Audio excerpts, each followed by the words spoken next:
Qué bueno que nos sintoniza. Nosotros estamos felices de llevarle esta sección que es Equilibrando su Salud. Pero dirá, ¿qué tiene que ver la historia? Es que la historia lo va a hacer a usted sacar un poquito de ese estrés, de esa vida rutinaria, ¿verdad, padre? Enriquece el alma, o sea, la historia enriquece. Claro que sí. Y precisamente por eso estamos. Esta es la sección de nuestro programa que se llama Equilibrando tu Salud. Y la estamos equilibrando con un tema que nos apasiona, la historia del Salvador, el movimiento de la independencia. Que si bien es cierto, el pasado sábado lo celebramos, pero hablar con el padre es siempre actualidad porque son datos que realmente desconocíamos, ¿verdad, padre? Así es, algunos ya algo, otros menos, pero sí, siempre hablando de esto de la independencia. Interesante. Ahora bien, hablamos de por qué la Iglesia Católica toma ese papel tan protagónico en todo el movimiento independencista, en todo lo que es la región y por supuesto lo que es América. Pero aquí en El Salvador realmente, ¿fue realmente Matías Delgado el propulsor? Como historiador primero y como sacerdote después. En el levantamiento de 1811 no tenemos una prueba fehaciente de que él sea, primero porque las campanas no es cierto que se tocaron, pero hay un dato que sí corrobora para pensar de que él es el gestor o el autor intelectual de los movimientos.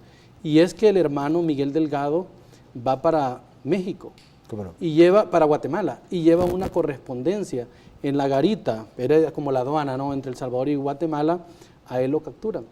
Cuando lo revisan, resulta que el padre Delgado le envía cartas a Morelos, a Hidalgo.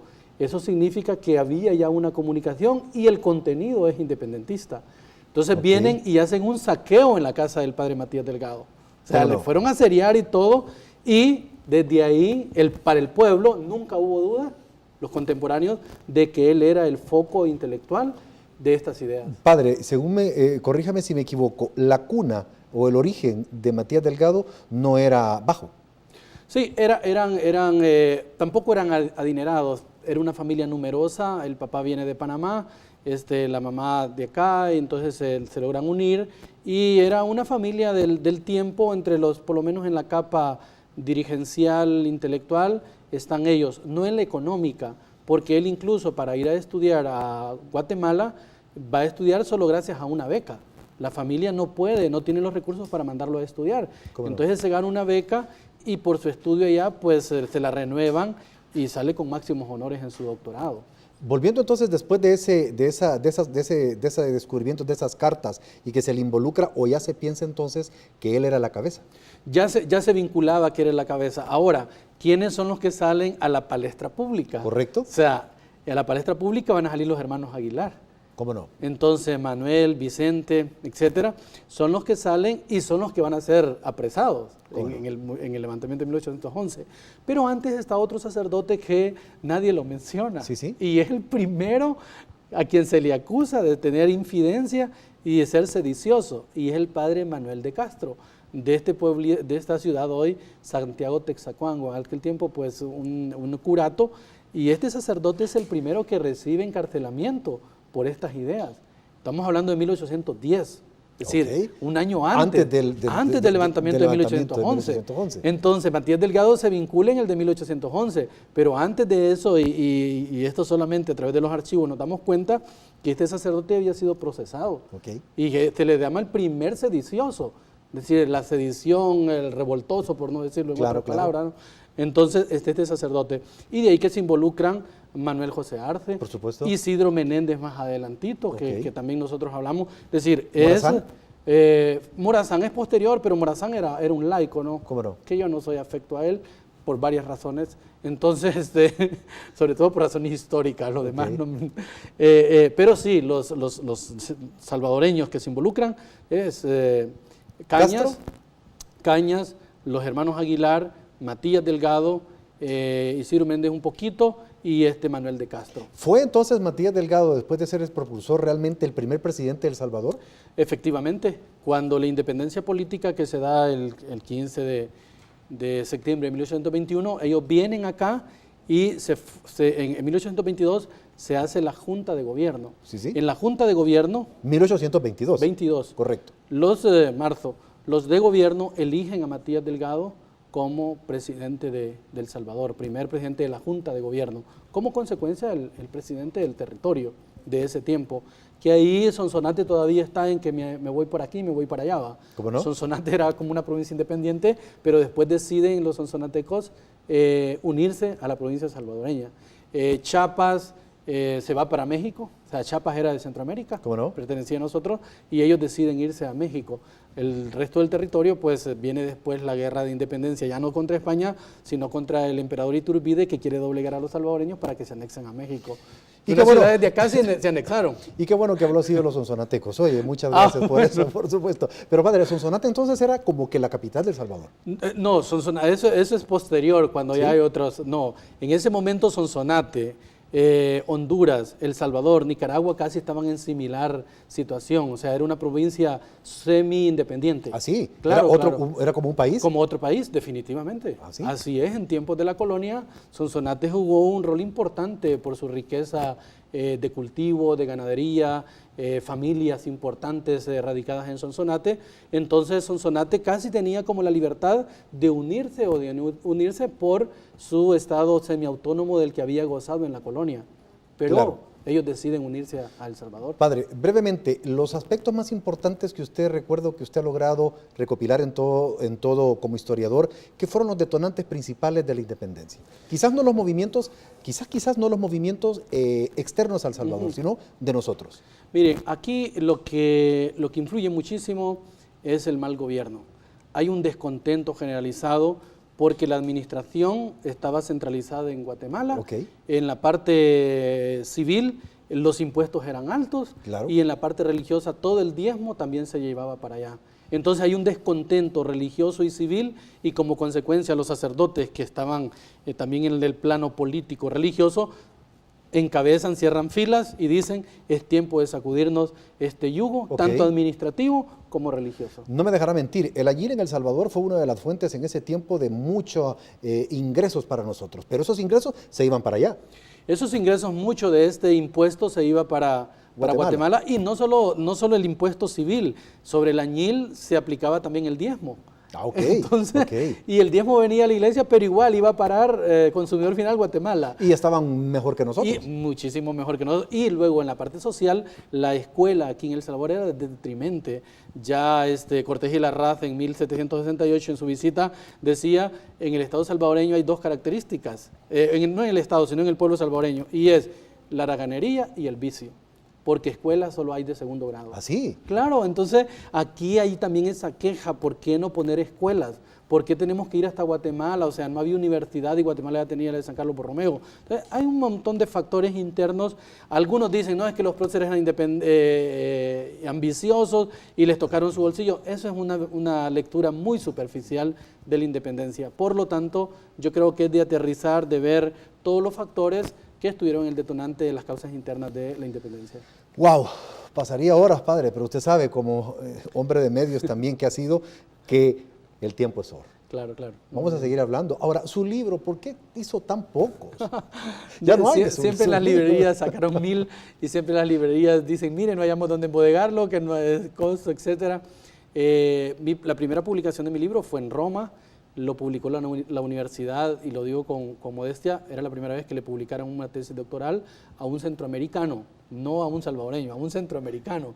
Entonces la universidad sacó 2.500, 500 están en las 500 universidades de los jesuitas a nivel mundial. Ellos lo envían porque uno escribe a dónde quiere que se vaya.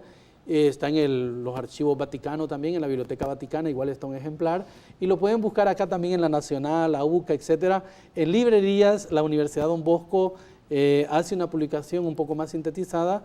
La librería Don Bosco sacó 1000, a mí me dieron algunos, yo los vendí rápido, y los de ellos... Pero hay que sacar más, por todavía no. favor, ¿sí? Ya estamos preparando una publicación que la Academia Salvadoreña de la Historia, del cual también soy miembro, estamos viendo, y yo pues les voy a conceder los derechos de forma gratuita para dar a conocer este contenido. Padre, qué gusto tenerlo con nosotros. Oye, Francisco. muchísimas gracias. Usted, amigo televidente, por favor, hemos llegado al final de este programa, pero por favor, lo más importante de todo, siempre recuerde que si en algún momentito usted se perdió este programa, recuérdese que por favor el día de mañana usted lo puede disfrutar a partir de las 12 del mediodía y también el día martes a las 10 de la noche. Pero en YouTube están todos para que usted los recomiende, para que usted nos envíe sus comentarios también a través de nuestras redes sociales. Agradecemos mucho esas muestras de cariño, eso nos empuja a seguir adelante. No se preocupe, ocúpese, pero ante todo, alguna respuesta que no llega, alguna situación, alguna crisis que usted está pasando, recuerde lo siguiente, mi frase, la voluntad de Dios nunca lo va a llevar donde la bondad de Dios no lo proteja. Que Dios se lo bendiga y lo veo la próxima semana.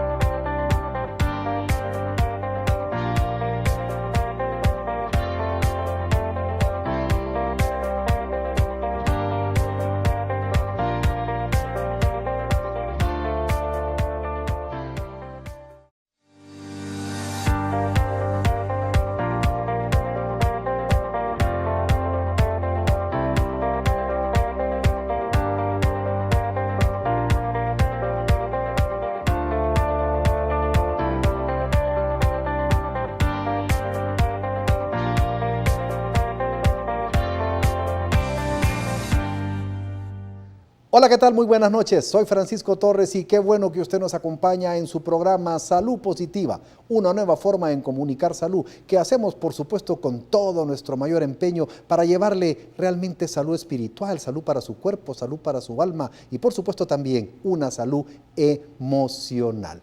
Este programa está muy interesante.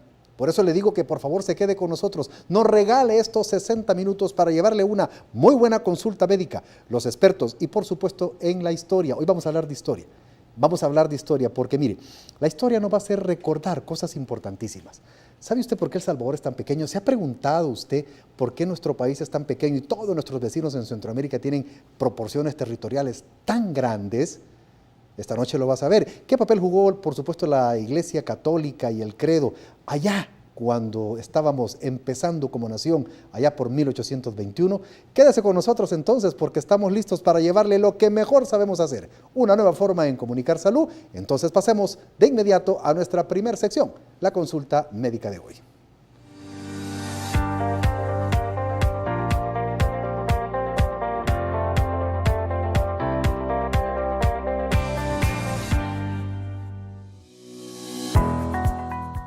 Las infecciones del oído son una de las razones más frecuentes por la que los padres llevan a sus hijos al médico.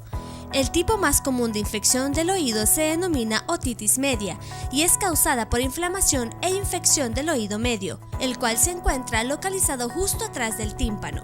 Para hablar del tema nos acompaña el doctor Américo Fuentes Canales, otorrinolaringólogo. Adelante, Francisco.